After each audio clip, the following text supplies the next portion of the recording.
Hey guys, this is Roi Nachlieli, and today we're going to learn how to do crisis. First, let me introduce myself. I've been in love with crisis ever since my first conference, which ironically was a crisis committee. I've done crisis in HAMMUN, I've done crisis in HAMMUN, which is the University of Cambridge Model UN, and I've overall enjoyed it very much, but mostly what I love doing is teaching MUN. This is my 5th year doing it, and so here we are. How to do crisis. What we're going to be talking about today is expectations versus reality. We've all been there. We've been sitting at home preparing for that one crisis that we say is really perfect for us, and then asking ourselves, wait, how are they going to run this story? Are they going to do it my way? Is backroom going to screw me over? What are the chairs going to be like? What are the delegates going to be like? What should I expect? Am I going to get killed? Should I prepare for that? Should I be killing other people? Are they going to like it? Are they going to let me? This is exactly what this lecture is for. Either if you're a beginner delegate and don't know what to expect, or you're an advanced delegate and know what to expect all too much, this is a video that is here to help you set your mind, to help you understand how to come with the right expectations and how to test them. So, our goals for today, first of all, is what to prepare for, and second of all, how to test it in real time. These two are very different things. You can know very well what to prepare for and then not know how to test it in real time. This usually happens for more advanced delegates. Or you could not know what to prepare for at all, which usually happens for beginner delegates. Funnily enough, beginner delegates are better at testing it out in real time because they know that they don't know. Anyway, okay, what to prepare for? The first thing we need to prepare for is the format itself. First thing you do, promise me you're going to do it. Open every resource the conference gives you about the crisis. I mean the study guide. I mean the how to do crisis that they are going to send you. Please don't sell yourself short on that one. Most of the questions can be answered from that. And even if you think you know how to do crisis in the best way possible, you definitely don't know how this conference is going to do crisis specifically. You should think of it more as like a study guide. You read the study guide even though you might know what the topic is about. But more importantly, you should think about it like the rules of procedure. You might have done MUN 100 times before, but every conference does it a little bit differently. It's exactly the same with crisis and even more so. So just do yourself a favor and read their guide on how to do crisis, even if this is your 17th time in the past month. Okay, next thing you need to understand is if it's a paper directive or a computer directive crisis. And by that I mean, do you write directives by hand, and is backroom going to get all messy, directives are going to be lost, or is it going to be computerized? This is crucial for you to understand how many directives you're going to be able to send, whether they're going to freeze directives or just lose them. It's good for you to know how to write directives in that format because you can practice it. And this is specifically important for beginner delegates. Sitting in front of a computer and writing out directives is a whole different experience than doing it by hand. The most crucial part of this is that people don't like to write things by hand. It takes a lot of time, and that goes for backroom too. And they don't like to read it out by hand. They can't understand your handwriting. So if it's computerized directives, usually go for longer directives. It's shorter to write, people have no problem reading it, people have no problem responding to it. Paper directives, try to keep them short as a rule. Sometimes you're not going to want to do that. We'll dive into that a bit later when we talk about directives. Next thing we want is chairs versus backroom. And by that, I don't mean that they're going to play against each other. That usually doesn't happen. But what powers are going to be given to the chairs? What powers are going to be given to backroom? Some of this might surprise you, but a lot of conferences take very different approaches regarding these powers. Sometimes, in order for you to send a directive that's called a non-private directive or a community directive or any name that goes for these directives need to be approved by the chairs. That gives them a lot of power. Sometimes you don't need that. You just need the approval of the people that you're trying to sign the directive with. Sometimes the chairs themselves are a character, which means that they have a decisive role in how to play. For instance, if we're talking about George Washington's cabinet, George Washington could very well be the chair, and he could very well undermine everything you're trying to do because he doesn't think that it is right. It's very important for you to know if the chairs are going to be active or not. Same thing goes for backroom. Some backrooms are more active than others. Some backrooms have a lot more power than other backrooms. Some backrooms even decide the awards. Now, they usually pitch in, but for some conferences, this is a power given specifically to the backroom. Some conferences, it's a power given specifically to the chairs. So understand where the crisis is happening. Is it happening more for you against backroom, or is it happening more in the realm of the front room, which is between you and your fellow delegates and the chairs? Different crises tend to give very different results. And last but not least, the motions themselves. Boy, oh boy, are there a million different ways to do motions in crisis. There are different types of crises. I'm not going to try to go into every one of them. Just know that some crises don't even have motions at all. It's just like a general gentleman's unmod the entire way through. Some are very, very strict on almost regular room procedures. Understand this before you get there. It's going to lessen the shock, and you're going to be that one delegate that knows how it's played. Believe me, first impressions matter.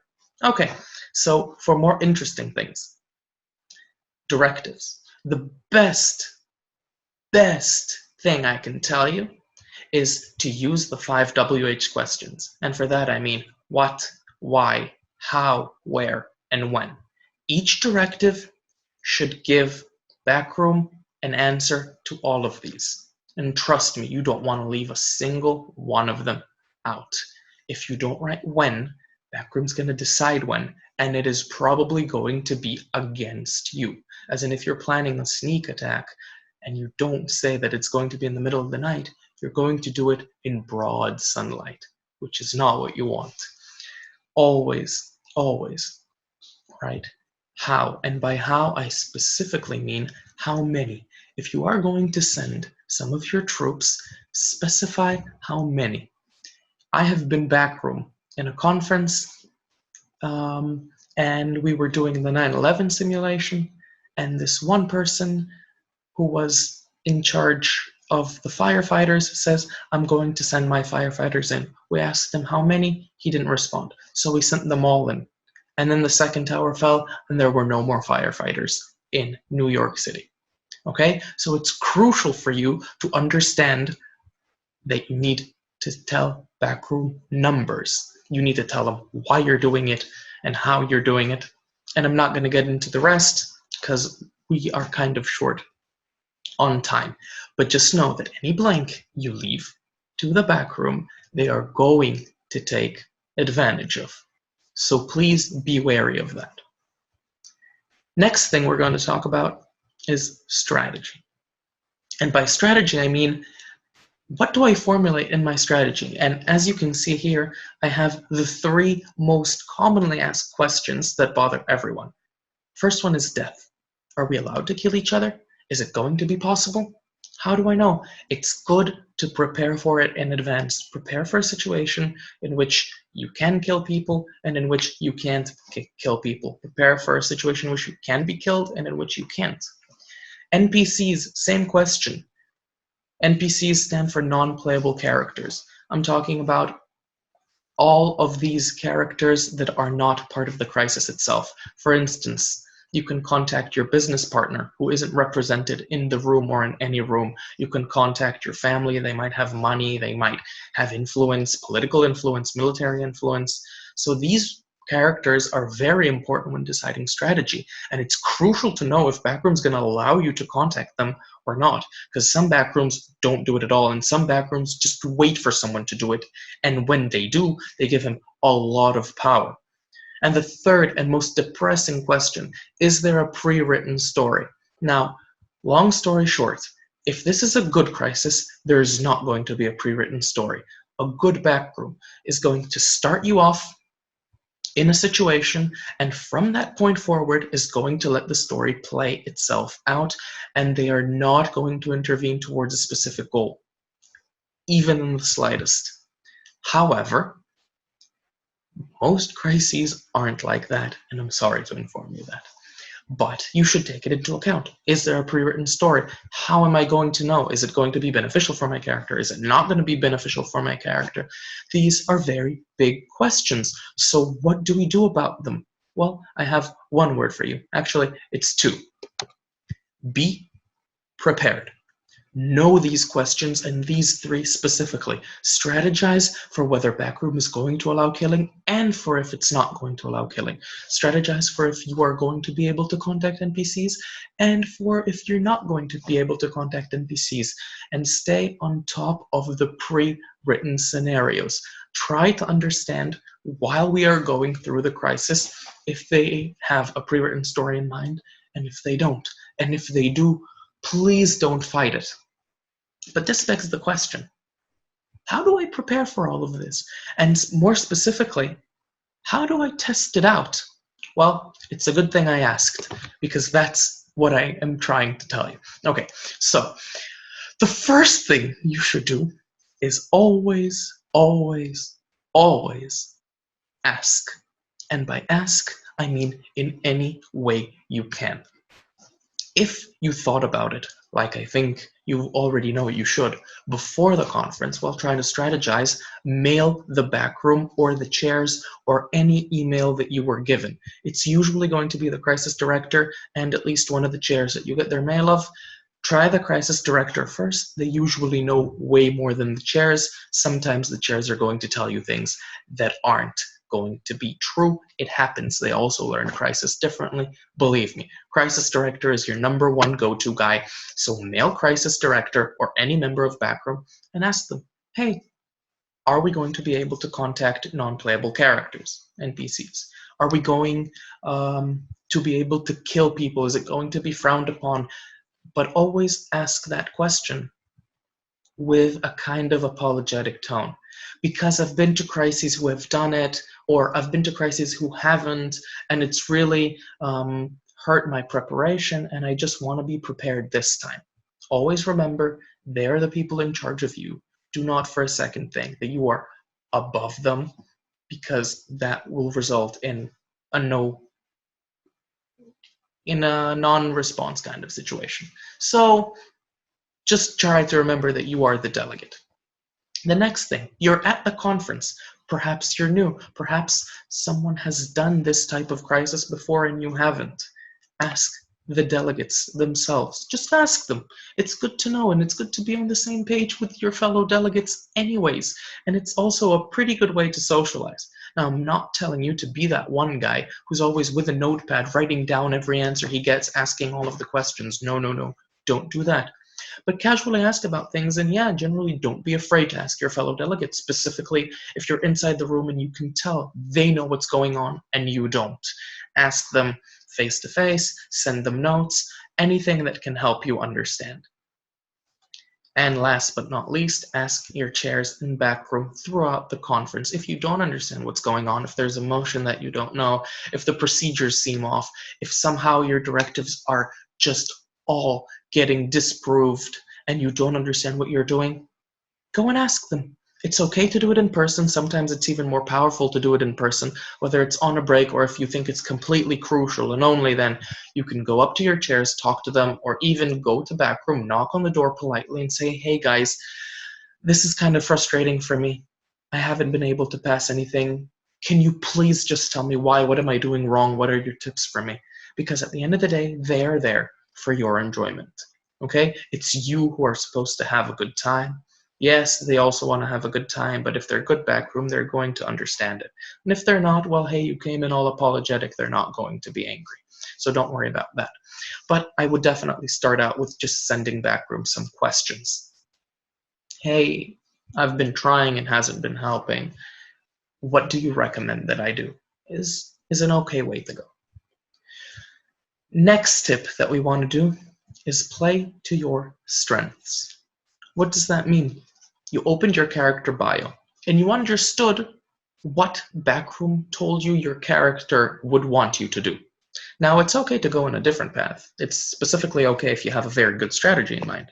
But just understand that backroom's trying to nudge you in a direction. And whether they have a pre-written script or not, you should probably try that out because they would probably be more forgiving. Even if you forgot something, even if you did something quite stupid, they might not count you on it. They might say, well, you know what, let's pass it anyway. Because we've seen that he read, because he's leading himself in the direction that we kind of planned on him going to. So please play to your strengths. If you don't exactly know your strengths, specifically if they say, yeah, you have men under your command, send an information directive, okay? Information directives are crucial. Ask them, how many men do I have? How much money do I have? Do I have enough money to do this or that? Am I in good relations with this NPC? These are all very good things to note. And while we are on the subject of directives, the number one thing you do in a crisis is have bodyguards. Why? Because testing out if killing is allowed or not is kind of hard, and you don't want to be the one that is tested on. You do not want someone to be sending a directive to kill you and for backroom to say, well, he doesn't have any protection, so I mean, why not? Don't give them the benefit of the doubt. Trust me. Do not trust backroom at all. First thing you do in a crisis committee is send out a bodyguard directive. That's the number one thing, unless it was very clearly stated that no killings are going to be allowed. And even then, just send out bodyguards because an NPC might try to kill you, because backroom controls all NPCs. Just remember that. And to my final point, which is probably the most important, and I hope if you take something out of this lecture, it would be this: try everything out. Now, it's not as easy as it sounds. It doesn't mean every idea that comes into your head, try, because backroom will say at a certain point in time, oh, this guy again, what is he even trying to do? And you do not want to be that guy. No, what you want to do is have a few of your questions, as in, are NPCs contactable or not? And just try it out. What does that mean? Assume that they are contactable. Send for your mother. Ask if she can send men to you, assuming she has control of men.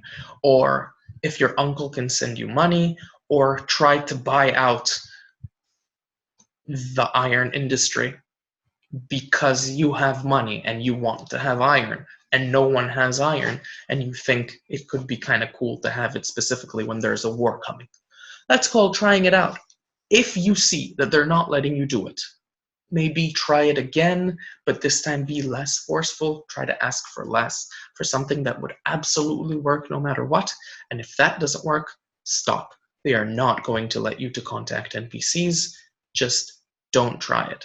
The next time you can try it is only if they've approved it for someone else. And then you say, well, maybe they were just waiting for something to happen, or maybe I wasn't on the right track that they were trying to pull me in. They were actually probably trying to get me to conquer my men, to contact my men, excuse me. So I think I'm going to contact my men now. Okay? Same thing goes for killing. Don't try to kill people too soon, but it's never a bad idea to try. Just please don't have all your directives be killing people. Because, I mean, yeah, we know the drill. You send a spy to get close to him. He grooms his horse. The guy likes him, but then, it's never going to work out. It's just sad. and it's not going to help your character that much anyway. The person's going to come back to life either in your cabinet or in a different cabinet. It's not going to really change much. So just try to kill people only in extreme situations when you think they're going to let you do. And try out if you're in a pre-written script, because if you are in a pre-written script, understand it, sit with yourself and ask yourself, okay, where do they want me to take it? I know I strategized, I know I love these ideas, but they're not going to let me play through with it. Yes, it's unfair. Yes, Backroom is not doing its job, but this is what it is, and I came to play a game. So I might as well try to enjoy it. So let's see what they let me do. And that is practically all of it. Okay? What you need to do in general, and this is just me summing up, have these questions in mind, and the most critical questions are there going to be killings? Are there going to be NPCs that we can talk to and control? And the very last one, is it going to be pre-written or not? Just test these out. All the rest you should know, and even if you don't be afraid to ask. So I hope this helped you a little bit, and I look forward to seeing all of you guys in the next crisis committees all over Israel, all over the world. Goodbye, guys. Hope you enjoyed it.